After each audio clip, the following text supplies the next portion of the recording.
इस तरीके से आपको दिखाई दे अलग अलग, यानी 45% ओबीसी है, यहां आप देखिए 20% अल्पसंख्यक है, आदिवासी लगभग 8.5%, सवर्ण है 11% और 16.5% है दलित। और अगर आप देखेंगे तो इस वक्त जो इंडिया गठबंधन है वो ये राजनीति कर रहा है, वो दलितों की राजनीति कर रहा है, ओबीसी की राजनीति कर रहा है, आदिवासियों की राजनीति कर रहा है और अल्पसंख्यक की राजनीति कर रहा है, और सबको अलग अलग कंपार्टमेंट में उन्होंने रखा हुआ है।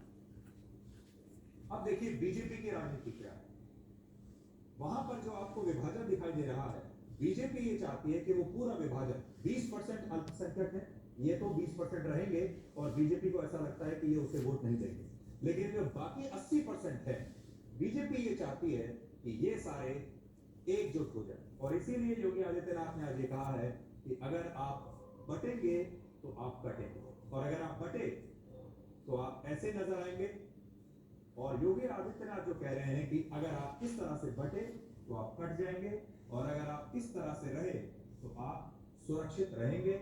और बांग्लादेश से सीखिए, वो ये कहने की कोशिश कर रहे हैं। तो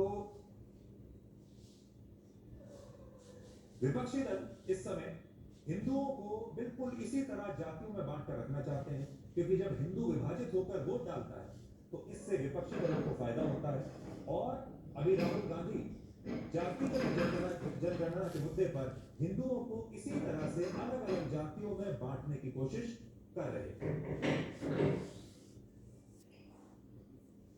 लेकिन बीजेपी 80% हिंदुओं को जातियों से निकालकर एक हिंदू धर्म के मुद्दे पर एकजुट करना चाहती है, क्योंकि अगर ये 80% हिंदू विभाजित होकर वोट डालते हैं तो इससे बीजेपी को नुकसान होता है। लेकिन जब ये एकजुट हो जाते हैं, जैसे अभी आपको दिख रहे हैं, यहां आपको दो रंग दिखाई दे रहे हैं, एक हिंदू केसरिया रंग में और दूसरे अल्पसंख्यक, ये बीजेपी की राजनीति। लेकिन जब ये एकजुट हो जाएंगे तो एक बड़ी ताकत बन सकते हैं, जिससे बीजेपी के लिए विपक्षी दलों को हराना आसान हो जाएगा। तो ये राजनीति के दो अलग अलग मॉडल्स हैं। ये विपक्ष की राजनीति है, विपक्ष ये चाहता है कि पूरा समाज आपको इस तरह बटा हुआ नजर आए, और हिंदू जो है वो एक हिंदू की तरह ना सोचें, बल्कि वो अलग अलग जातियों में बंटकर जातियों की तरह सोचें। और जो दूसरा मॉडल है ये बीजेपी का है। अब जब यही हिंदू जातियों में बढ़ जाते हैं तो बीजेपी चुनावों में पीछे रह जाती है, और इस बार लोकसभा के चुनाव में बिल्कुल यही हुआ। वर्ष 2019 के लोकसभा चुनाव में बीजेपी को उत्तर प्रदेश में ओबीसी समुदाय के 72% वोट मिले थे, जो इस बार के चुनाव में 59% रह गए, जबकि दलितों के बीजेपी को 48% वोट मिले थे, जो इस बार कम होकर 29% रह गए।